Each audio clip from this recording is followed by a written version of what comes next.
want to bring in now Democratic Congressman Khanna of California and Republican strategist Michael Singleton. Good to have you both on. Thanks so much for taking time tonight. Michael, first to you. 5 major polls showed that this bill deeply underwater with the American people.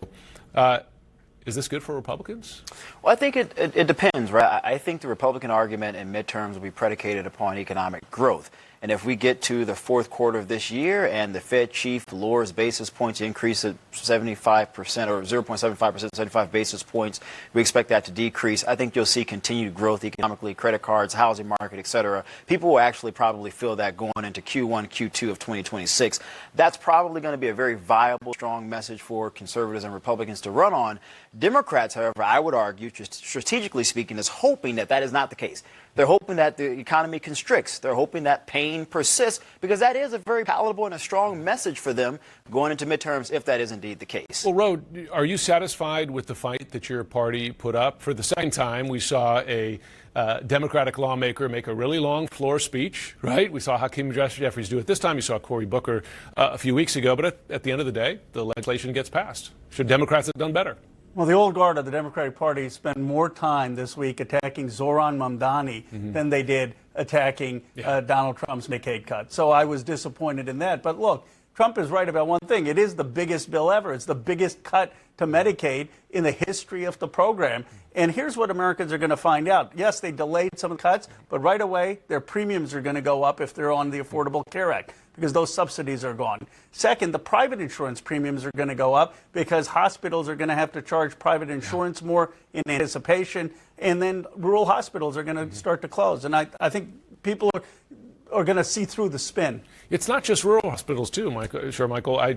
My sister's a doctor in New York. She says that Medicaid cuts are going to mean that in New York City they're not going to be able to serve people that they did prior. What's going to be the Republicans' answer to that? Well, the Senate did a lot for, I believe, $50 billion to assure that rural hospitals and rural communities and towns wouldn't negatively be impacted by the bill. Millions of people lose their health insurance. I think that's a good thing. Look, I think the framing of this ultimately, Jim, is around whether we want a permanent class of Americans who are reliant upon subsidies, or a class of Americans who have the opportunity to earn work and the dignity of work. And this is an argument that goes all the way back to the late 80s and early 90s when Jack Kemp was in Congress, for goodness sakes, where Democrats and Republicans have had 2 different solutions for addressing the problem as it pertains to our social safety net.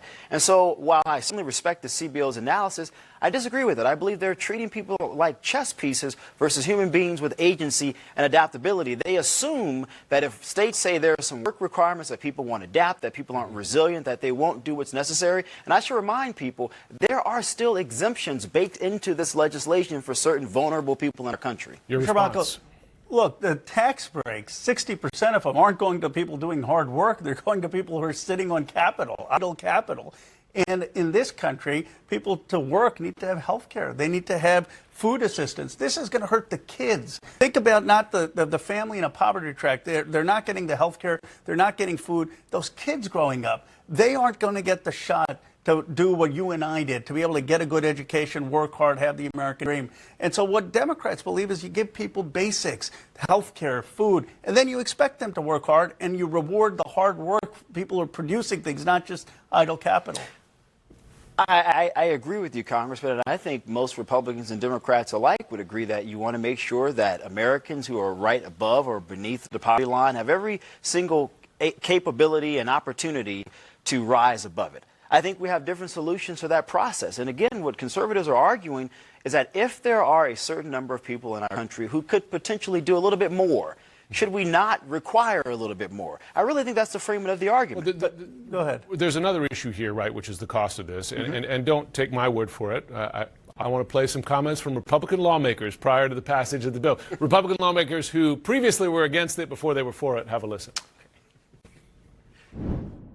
So this whole thing is, I don't know what to call it. It's a show. My colleagues in the Senate failed us. My colleagues in the Senate failed us. I think the founders and the 56 signers of the Declaration of Independence would be astounded that we're adding debt to our children and grandchildren who are defenseless.